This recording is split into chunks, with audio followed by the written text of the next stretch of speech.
One of many reasons I love the Nintendo Switch is that its library has what feels like near every home console game from the previous 2 generations, but now they're portable. So many of the biggest and best, formerly tied to the TV experiences of the past 10-ish years, finally at your fingertips anywhere. Taking a bath, working out, driving the car, you name it.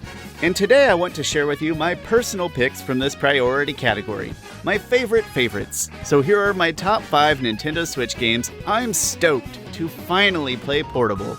But also with lots of honorable mentions, and also don't read too much into the order. Watcher experiences may vary. Please do not observe while driving or operating heavy machinery.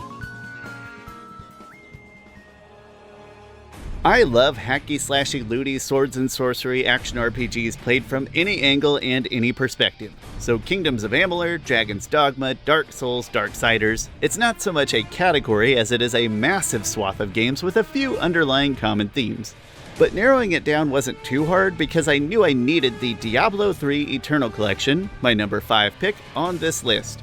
The 2012 original pissed off a lot of people, but half a decade's worth of updates and 2 solid DLC packs later, not to mention just tons of content and replayability to begin with, the 2018 Switch version quickly became one of my most played games.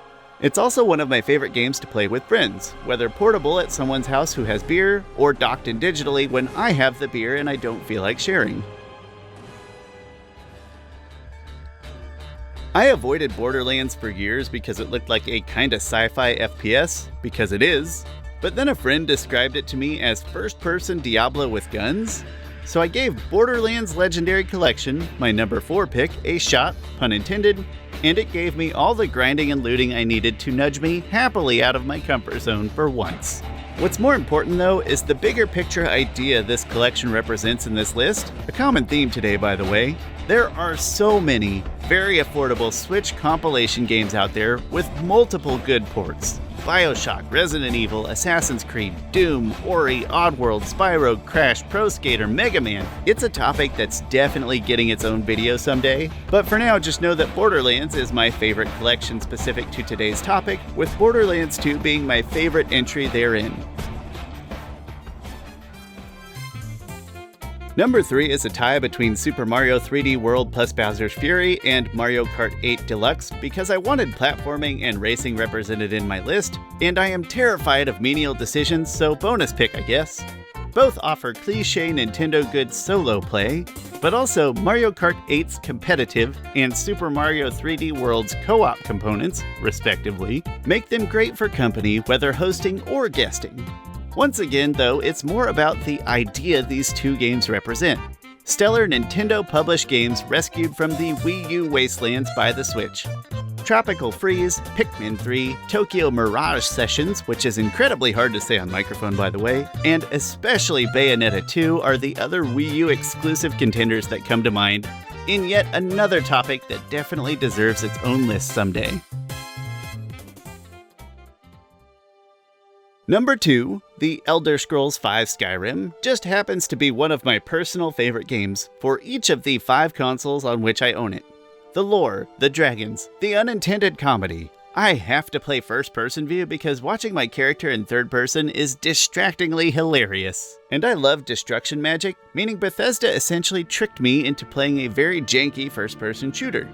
But before you roll your eyes at my painfully store-brand bland, vanilla high fantasy taste, I'll ask you one last time to think more about what Skyrim's Switch port represents, because it's basically the inspiration for this video.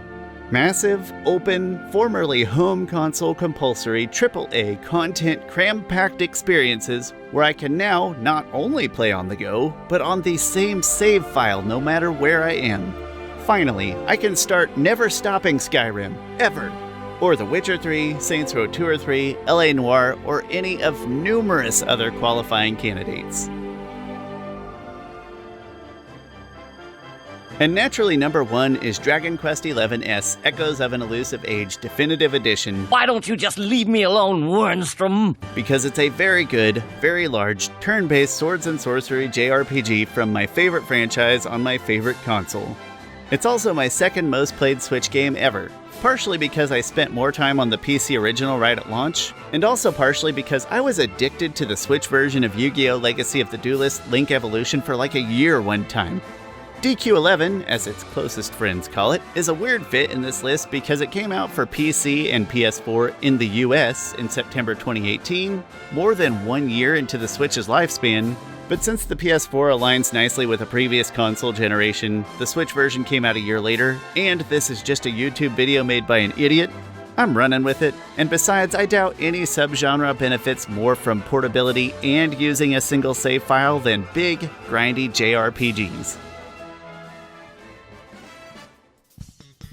So there you have it, my top 5 Switch games I'm stoked to finally play portable. And more importantly, lots of honorable mentions since my gaming taste is not exactly diverse. So many of those biggest and best home console games of the past decade or so, now wieldy and pervasive. Finally, I can take my prized Yu-Gi-Oh! Zombie deck with me anywhere and everywhere. My digital one. I could already kind of do that with my actual one, but my wife begged me to stop challenging real-life strangers to... Hey, thank you so much for being here. I'm very grateful, and if you liked it and you can leave me a like or a comment or even a sub, that would be awesome. I appreciate you, and I'll see you next time. So the Nintendo Switch is like the Nicolas Cage of video game consoles because it's on everything, or that's actually kind of backwards. Everything is on it. So instead of like Nicolas Cage being in every movie, it's almost as if every movie were in Nicolas Cage. You know, that all sounded a lot funnier when I was writing it down.